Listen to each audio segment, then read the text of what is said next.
When you think of like wealth, you probably picture a car in the driveway, or maybe the watch on the wrist, or the balance in your bank account. Right. It's almost always something external. Exactly. But the ancient philosopher Plutarch, he actually argued something totally different. He said true wealth isn't the gold you wear on your body. Oh, interesting. Yeah. He said it's the raw, unpolished gold that's like woven into your soul at birth. It isn't something you can just go out and buy. It's something you have to actively polish. And you do that through friction, right? Which Yeah. perfectly sets the mission for our deep dive today. It really does. So for you listening, today we are exploring an essay titled The Gold Within. And our goal here is to extract, essentially, the blueprint of a good life by looking at the 4 Stoic virtues.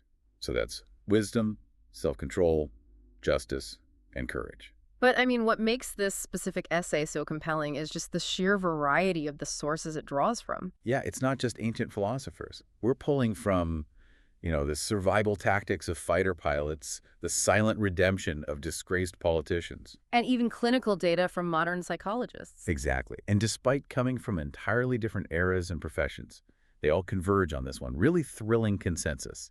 Which is that we are not born finished. Right. Virtue isn't some destination you just arrive at, plant a flag, and set up camp. It is a continuous, relentless, daily practice. So you are born with that raw material, that personal gold we mentioned, but what you become depends entirely on what you're willing to do with it. Every single day, under every circumstance. The virtues aren't just some theoretical checklist. They are the structural architecture of a well-built human being. Okay, let's unpack this, starting with wisdom. Because to polish the gold Plutarch is talking about, we first need a map to understand what we're even working with. Right, you have to know where you are. Yeah, but it's not wisdom in the traditional sense, It's not about having a super high IQ or memorizing an encyclopedia. No, not at all. For the Stoics, wisdom was an active habit. It was about humble attention. Humble attention, I like that. Yeah, so Seneca, for instance, he argued that to truly gain wisdom, you must linger among a limited number of master thinkers. Linger, so not just skimming. Exactly. You don't read them once. You digest their works slowly, repeatedly. I mean, this goes completely against our modern impulse, right? Oh, totally. The constant doom scrolling for the next new idea. Right. Seneca is basically arguing against that shallow breadth of modern information consumption. He's advocating for profound depth. And the historical proof the essay provides for this is just incredible. It looks at Vice Admiral James Stockdale. Right. The prisoner of war. Yeah, he was in the Hanoi Hilton for over 7 years, enduring, horrible torture and isolation. But before he was shot down aboard every aircraft carrier he deployed on, he kept this very specific stack of books on his bedside table. It was Epictetus, Xenophon, and Homer. That's right. And he wasn't casually stimming them. He was studying them. Like, he used Epictetus's teachings on the dichotomy of control. Which is the idea that you can only control your own will, not your circumstances. Exactly. He used that as a literal psychological shield to survive the torture without breaking internally. Wow. And then, you have Marcus Aurelius, a Roman emperor who had infinite resources, and he read the exact same philosopher, Epictetus, from the time he was 25 until the day he died. Stockdale even admitted he didn't have time to be like an academic bookworm. But he spent hours each week buried in those specific texts. Because the world kept demanding new applications of the old wisdom. Yeah, he wasn't looking for new information. He was looking for deeper integration. That makes me think of, like, revisiting a city you haven't seen in 2 decades. Oh, that's a great analogy. Like, say you read a really profound book when you're 20, and then you read that exact same book again when you're 40. The words haven't changed. The chapters are the same. Just like the streets and buildings of the city didn't move. Exactly. But you changed. You have 20 years of joy, grief, failure, and success layered into your worldview. And because you changed, your experience of that text is entirely different. Right. The essay captures this with this great anonymous aphorism. It says, "We haven't read, we are reading." I love that. Reading in this sense becomes less about consumption and more about, well, a discipline to remain permeable to truth. Permeable. Yeah. And what's fascinating here is how the essay connects this directly to humility. To remain permeable, you have to accept that your current worldview is fundamentally incomplete. which is hard for a lot of people to admit. Oh, for sure. The essay brings in Leo Tolstoy to reinforce this from a philosophical angle. He suggests that our perception of the world is just a limited understanding of a limitless spirit. Wait, I want to pause on a term the essay uses right around there. It says dogmatic certainty is epistemically broken, Yes. meaning like the actual way we process truth is flawed if we think we have nothing left to learn. Exactly. Think of epistemology as the mechanism of how we know what we know. Okay, if you are dogmatically certain, if you believe your current perspective is the absolute final truth, your mechanism for learning is shattered. Because you can't incorporate new, challenging data. You just assume you're already right. Precisely. If your deepest beliefs aren't being continuously challenged, Tolstoy argues you aren't actually on the road to wisdom, you're just coasting on the road to psychological comfort. Wow. But, I mean, if you are constantly breaking down your own worldview and remaining permeable to hard truths, that takes a massive psychological toll. It does. It's exhausting to live like that. So how do you manage the sheer energy required to stay engaged? Well, that brings us to the necessity of self-control. You need an engine to regulate that energy. I have to push back on this framing, though. Oh, really? How so? Well, isn't self-control usually about stopping yourself from doing things? Like having the self-control to not eat a second slice of cake or, not hit the snooze button. Right, that's the modern view. So why do these sources frame self-control entirely around generating energy and work? Yeah, we culturally view self-control as deprivation, but the Stoics viewed it as calibration. Calibration. Okay, explain that. The essay breaks down Seneca's maxim, work nourishes noble minds. Modern psychology actually mirrors this with a clinical concept called behavioral activation. Behavioral activation. That's the mechanism where action precedes motivation. Yeah, exactly. You don't wait to feel energized to do the work.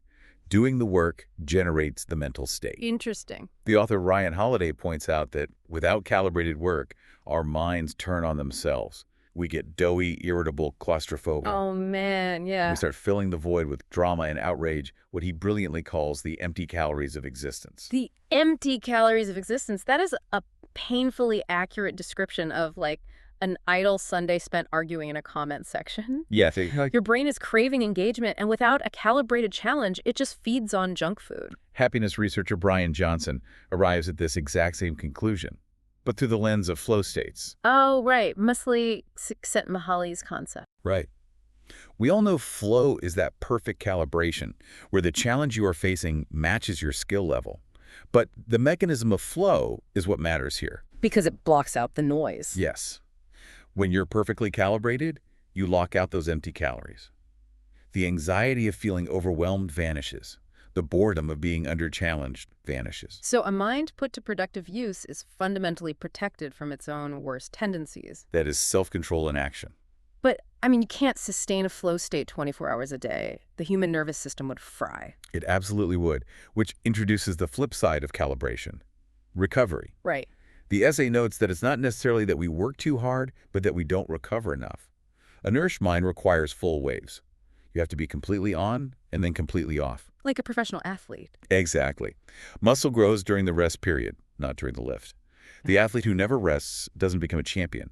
Their body literally breaks down. So self-control isn't just having the discipline to grind. It's having the discipline to step back and recover when your ego is screaming at you to keep pushing. It's about regulating yourself so you can actually accomplish the goal. And the essay brings in a really specific term for this from author Stephen Pressfield and Lieutenant Jura Rome. He was the first fighter pilot ace of the Israel Air Force, right? Yes, exactly. And their ethos is summed up in the Hebrew phrase, Divekut b'mezima. Which means? Complete the mission. The mission is everything. True self-control is knowing exactly when to push your limits and when to recover, so that you never let fatigue or fear or distraction override the mission. That's powerful. But, even if you have perfect self-control and endless energy, you're still going to interact with other human beings who don't. Yeah, that's the hard part. You're going to encounter chaos. You'll inevitably fail, or you'll be profoundly wronged by someone else. So how do you manage the external chaos when your internal calibration fails? That requires the third virtue, justice. But again, we have to strip away our modern preconceptions. Yeah. We tend to think of justice in terms of courtrooms, gavels, legal retribution. Right, punishing the bad guy. Exactly. Yeah. But Marcus Aurelius saw justice as an interior mechanism.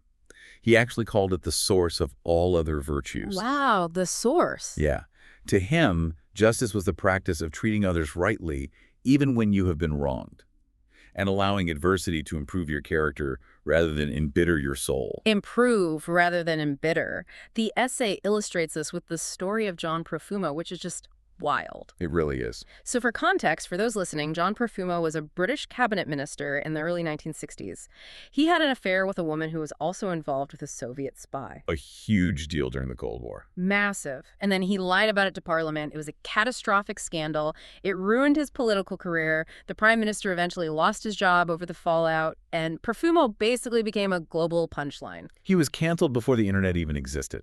And his response is the ultimate masterclass in Stoic justice. He didn't go on some apology tour to salvage his brand. Right. He didn't write a tell-all memoir to settle scores or play the victim.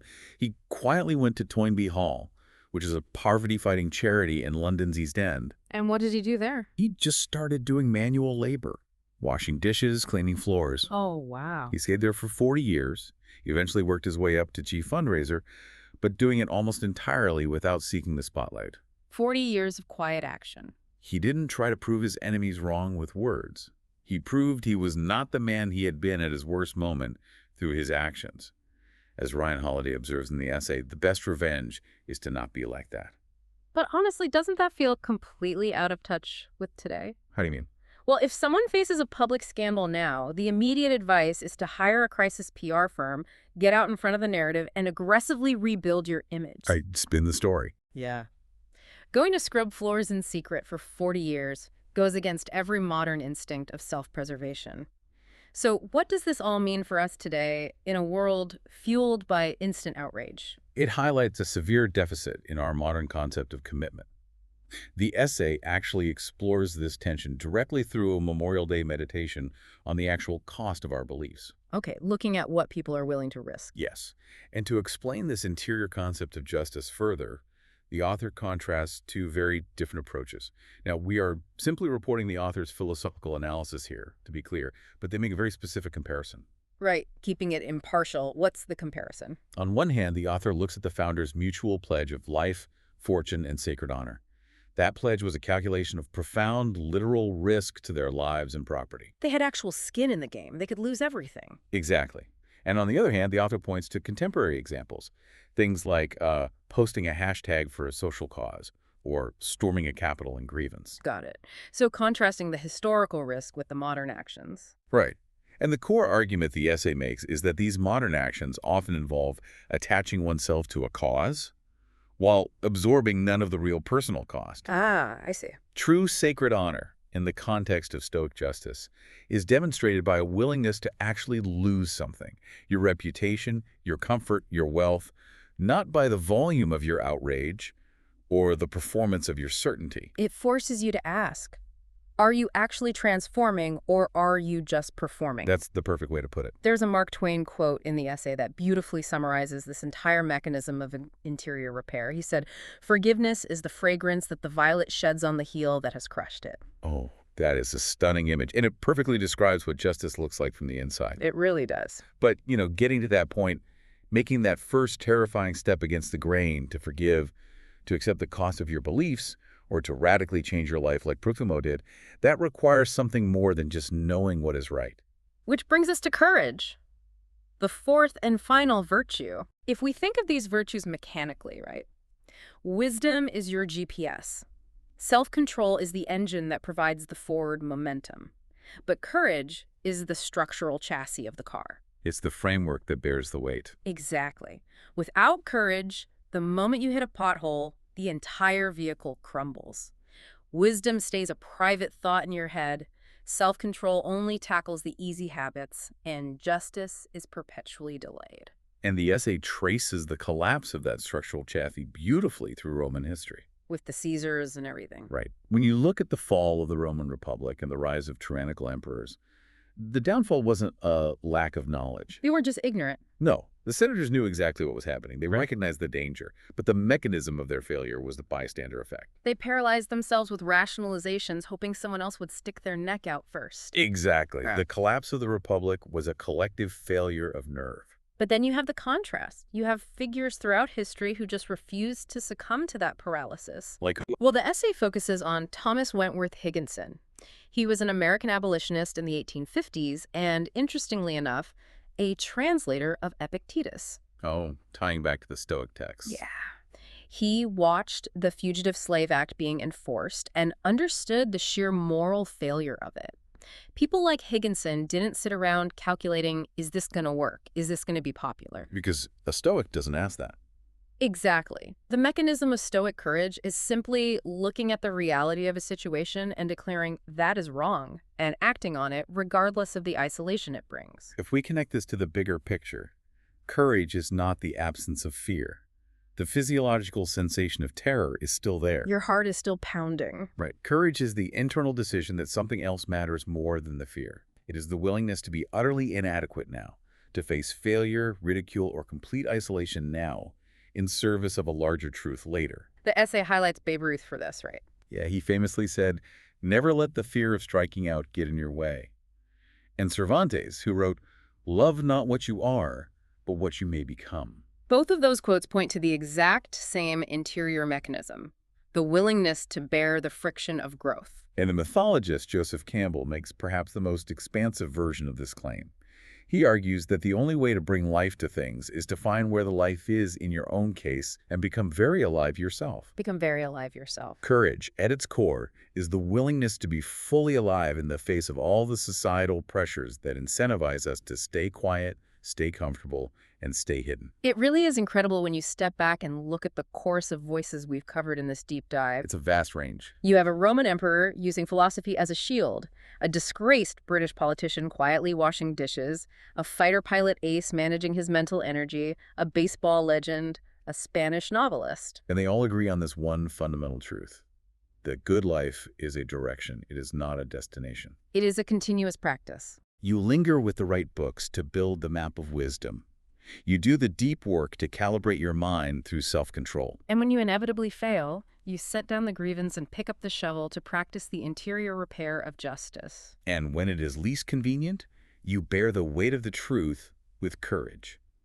Every single day we drift, that personal gold Plutarch talked about dims just a little bit. But every day we apply the polish of these virtues, we align ourselves closer to our true nature. It's basically mathematical. If you get just 0.1% better each day, that compounds to being 37% stronger over a year. Which brings us to a final thought I want to leave you with today. Something for you to mull over as you go about your week. Let's hear it. The essay insists that this personal gold is woven into our soul at birth, but it can only be polished through the friction of daily life. The challenges, the setbacks, the difficult conversations, the moments of profound failure, that is the polish. Without friction, there's no shine. Right. But we live in an era where we've engineered our lives to avoid as much physical, emotional, and intellectual friction as possible. We can order groceries to our door, curate our social feed so we never have to hear an opposing worldview, and instantly distract ourselves from any momentary discomfort. We avoid the very thing that polishes the gold. Exactly. So the question is, are we actively designing a world that makes it impossible to polish our own gold? What is one area of friction you are currently avoiding that might be the exact tool you need to reveal your courage?